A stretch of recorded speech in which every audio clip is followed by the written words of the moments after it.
ბათუმის საკრებულოს უმრავლესობა ბათუმის საკრებულომდე ის კვლავ დარჩა განცხადება, მაგრამ ამჟამად ბათუმის საკრებულოს ძალიან მნიშვნელოვანია ის, რაც ხდება თქონდა გამოთქონდა იმას, რომ არ სწორედ ამ თემაზე დემოკრატიას და ხეს დაბები ჩვენ გასავლები ქონდა თუნდაც თუ ვიდა არც განსაკუთრებულად მომზადებული რაღაც სერვისეულად წავსული ხარ უფრო ექსპორტის შემოგთავაზოს ამ საკითხთან.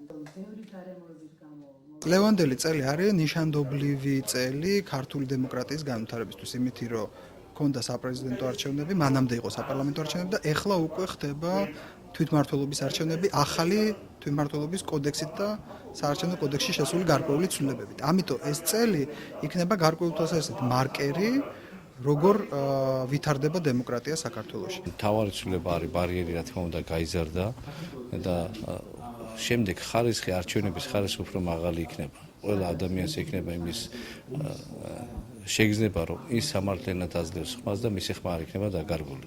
ასეთი წესით არჩეული თვითმმართველობა უფრო დემოკრატიული იქნება და ჩვენი ქვეყანა უფრო წინ წავა. გარდა იმ ცვლილებისა, რომელიც გულისხმობს ქალაქ ბათუმში ამ შემთხვევაში ბათუმისთვის მერის პირდაპირ წესით არჩევნებს და კარგია რომ ეს 50%-იანი ბარიერით იქნება სავარაუდოდ, სხვა არსებითი ცვლილება არც საარჩევნო კანონმდებლობაში და არც თვითმმართველობის კოდექსში არ არის შესული.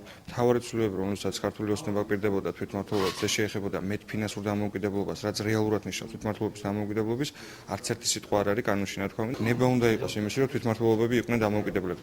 იმ სიტუაციაში, როცა ჯერ კიდევ ახალი ხილია ჩვენთან თვითმმართველობა, არ უნდა ხდებოდეს ის, რაც მოხდა ბათუმში. მაშინ როცა საკრებულოს თავმჯდომარე გონზე არ იყო, ბოდიში ამ ჟარგონისთვის, წარმოდგენა არ ქონდა, ესე დანიშნა ქალაქის მერის მოვალეობის შემსრულებლად.